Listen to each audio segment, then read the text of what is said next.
Sir मेरे को तो सबसे ज्यादा बुरा लगता है कि एक जो वो ट्रेन पे अटैक हुआ है, तो ये तो मतलब वही है ना, प्लान टैक्टिक है कि भाई जो भी चल रहा हो इन चीजों को जरा बिगाड़ो, थोड़ा सा मौसम खराब करो।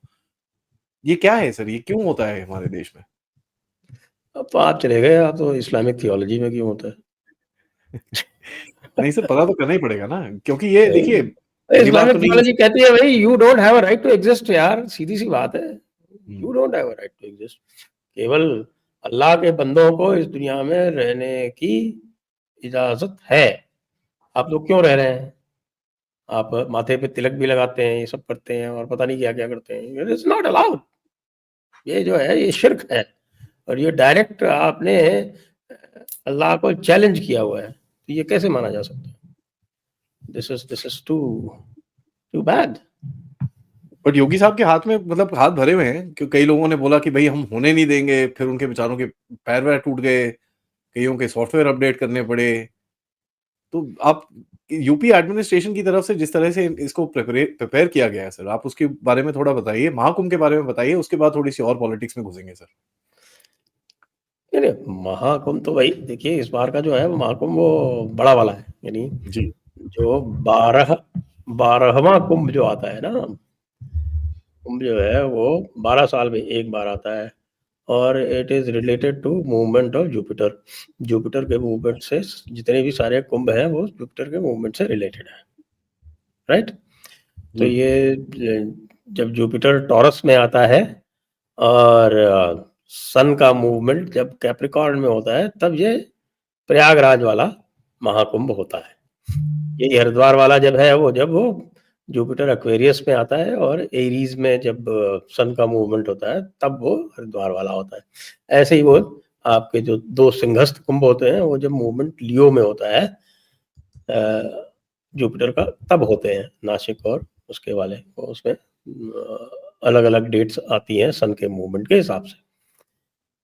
तो अब आपका प्रश्न है ये क्यों होता है। अब इसके पीछे कई लेजेंड्स हैं।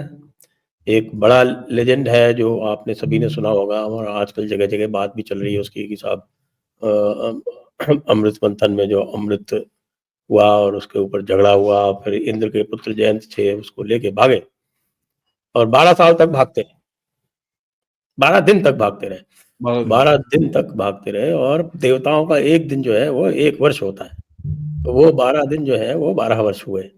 और जो 4 स्थानों पर वो अमृत की बूंदें गिरी, वो 4 स्थान जो है वो महाकुंभ वहाँ पे होता है। तो ये तो इसका लेजेंड है। बाकी जुपिटर के मूवमेंट से इसकी एस्ट्रोनॉमिकल वैल्यू है, उससे होता है।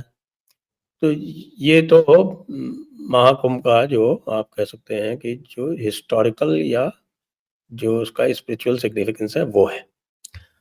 बाकी जो उसका स्केल है वो तो भाई बहुत ही गजब का है। 45 करोड़ पीपल सर। और इसमें भी जो खास बात है वो केवल स्नान का महत्व नहीं है, यहाँ पर महत्व इसका है कि अ, जो साधु संत आते हैं उनका जो दर्शन होता है वो भी एक इसका बहुत महत्वपूर्ण एक अंग है। और वो साधु संतों का एक साथ इतनों का दर्शन जो है वो यही हो पाता है प्रयागराज में। अच्छा, अधिकतर अखाड़े जो है जो 13 अखाड़े हैं, तो 13 में से कोई 6-7 का तो हेडक्वार्टर प्रयागराज में ही है। तो ये लोग यहाँ रहते भी हैं, एक शायद काशी में है, कुछ हरिद्वार में है, इस तरह से इनका ये चलता है।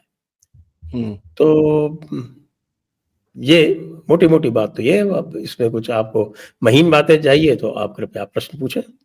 नहीं महीन तो नहीं सर, बेसिकली थोड़ा सा इंट्रोडक्शन देना था ताकि वो बोलते हैं ना मूड ऑन हो जाए।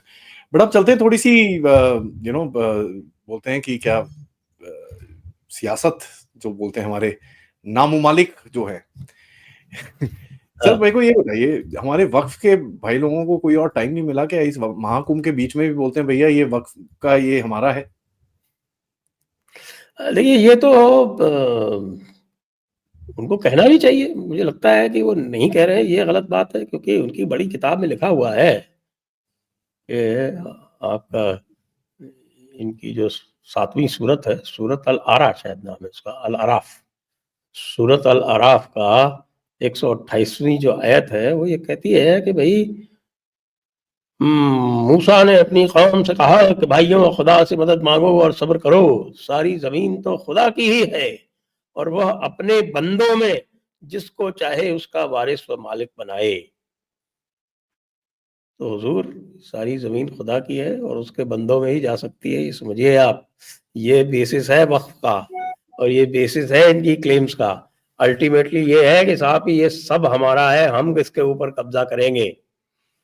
तो उसके लिए जो है वो वक्त वक्त पर ये आपको ट्रायल बैलून से छोड़ते रहते हैं। तो हम्म। महाकुंभ से अच्छा और क्या, तो और वक्त हो सकता है ट्रायल बैलून छोड़ने का, रिएक्शन टेस्ट करने का। ये किया गया है, तो वाजिब है। रिएक्शन क्या हुआ? और बिल्कुल साहब इसका जो है मैं कहता हूँ कि ये आपके इस्लाम के मुताबिक है। कैसे आप जो है ये आप खुदा की ये ज़मीन जो है खुदा की बनाई हुई है, उसके ऊपर जो है आप इस तरह का शिर्क कर सकते हैं? कतई बर्दाश्त नहीं किया जाएगा। इसीलिए हम हर तरह से, हमारी किताब में लिखा हुआ है और वो सूरत अत-तौबा है, उसमें 120 पे लिखा हुआ है कि जितना काफ़िरों को हैरान करोगे, जितना उनको तंग करोगे, जितना उनको तकलीफ़ पहुँचाओगे, उतनी ही खुदा आपके नेकी लिखता जाएगा आपके अकाउंट में। तो हम्म। करते रहो, कहीं पत्थर चलाओ, कहीं लड़ाई झगड़ा करो, कहीं कुछ करो। और पत्थर तो वैसे भी शैतान को मारा ही जाता है और सारे के सारे शैतान हैं जो कि इस्लाम को कबूल नहीं करते हैं। काफिर कौन होता है? काफिर वो होता है जो जिसको अल्लाह अपना दुश्मन मानता है। लिखा हुआ है, किताब में लिखा हुआ है, मैं थोड़ी कह रहा हूँ। सूरत अल माइदा 82 5.82 सब पढ़ते जाइए आप लोग। क्या है कि मुझे लगता है आप लोगों को एक बार फिर से कुरान का ट्यूटोरियल देना पड़ेगा। कुरान और हदीस आप हमसे सीखिए और उसके मैं चार्ज लूंगा, मैं फ्री में नहीं पढ़ाऊंगा। पुराने वीडियो भी देख लेंगे तो फिर अच्छा हो जाएगा क्योंकि उसमें भी आपको फिर दक्षिणा तो मिल ही जाएगी सर। लेकिन सर इसमें योगी बाबा का जो जवाब आया कि एक-एक इंच वापस लेंगे, वक़्त के नाम के ज़मीन पर कब्ज़ा बर्दाश्त नहीं होगा। महाकुंभ की भूमि के देवों पे जो ये जो सवाल उठाए गए, देवों की भूमि पर उन्होंने जो बोला कि हम एक-एक इंच वापस लेंगे, इसका तो कोई चांस नहीं है।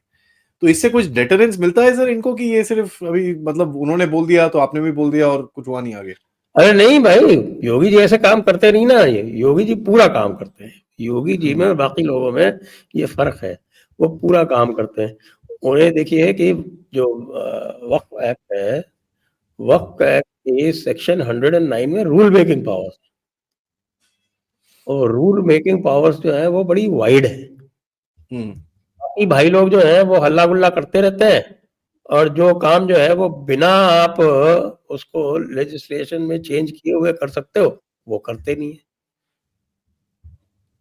अब हुँ, उन्होंने जो है वो रूल्स ही चेंज कर दिए और रूल्स चेंज करके ये कह दिया कि भैया जो कोई भी ज़मीन जो भी वक़्फ़ की गई है, उसका मालिकाना हक जो है, वो पहले चेक किया जाएगा। भई तुम्हारी है या नहीं है? कागज़ दिखाओ। में कि साहब जो वो आया, वो समाजवादी पार्टी का डेलीगेशन लेके पहुँच गया कि साहब कि ये सारी ज़मीन जहाँ पे आप पुलिस चौकी बना रहे हैं हुज़ूर डीएम साहब, ये तो वक़्फ़ की है। तो भाई वक़्फ़ हुँ, की कैसे है ज़रा बताइए? तो वक़्फ़ के कागज़ात जो हैं वो उनको दिए गए और जब कागज़ात एग्ज़ामिन किए गए तो पता चला कि साहब कि जितनी ज़मीन टोटल है संभल टाउन की, उससे ज़्यादा जो है ज़मीन वो वक़्फ़ कर दी गई। और वो किताब मेरे पास जो आया, जो देखा मैंने, वो कोई मैडम थी निसार फ़ातिमा। हमारे अमिताभ अग्निहोत्री जी कह रहे हैं कि नहीं वो अब्दुल समद है। अब यही नहीं पता कि साहब अब्दुल समद साहब ने वक़्फ़ की कि निसार फ़ातिमा ने की। बहरहाल इतनी कि जो संभल टाउन है, उससे ज़्यादा की ज़मीन वक़्फ़ हो गई साहब, कोई 5,500 एकड़ ज़मीन वक़्फ़ हो गई। और संभल टाउन जो है, वो शायद 4,000 एकड़ का ही है। 4000 हुँ, तो ब 5,500 एकड़ ज़मीन वक़्फ़ करने के लिए साहब, तो ये तो बड़ा कोई कोई रईस होगा या कोई नवाब होगा, वो ही तो इतनी ज़मीन रख सकता है। तो जब चेक किया गया तो पता चला कि भाई जो भी वो मियाँ अब्दुल समद हैं, उनका कुछ पता नहीं चल रहा है। कुछ कहते हैं साहब मूँगफली बेचते थे और कुछ कहते हैं साहब कि वो उनकी चाय की दुकान थी।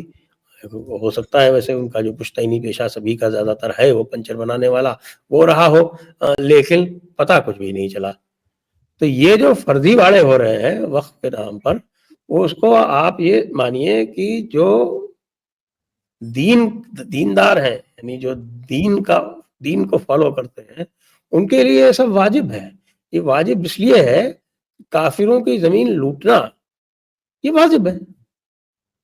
जमीन हो ही नहीं सकती काफिर की, काफिर कैसे रखे हुए है जमीन अपने पास। तो इसलिए उनके यहाँ इसको जो है वो कोई मॉरली गलत नहीं माना जाता। ये सब मॉरल वॉरल आप लोगों ने जाके यहाँ पे अंग्रेजी लॉ वॉ ला के और ये सब करके तो ये कर दिया है, ऐसे थोड़ी होता है। शरीयत चलती है जहाँ पर, वहाँ ये सब नहीं होता। और वो तो दिख रहा है यूके में। आखिरकार तो हमें दुनिया पे शरीयत ही नाफिज करनी है। वो तो दिख रहा है सर, ये यूके में जिस तरह माइंड से हो सेट रहा है है। साहब, ये है माइंड सेट। हम्म। यानी मोदी। हमारे पास जमीन नहीं है, उसके बाद हम्म। भी हमने उसको वक्फ कर दिया। हमने जो है वो पार्लियामेंट को वक्फ कर दिया।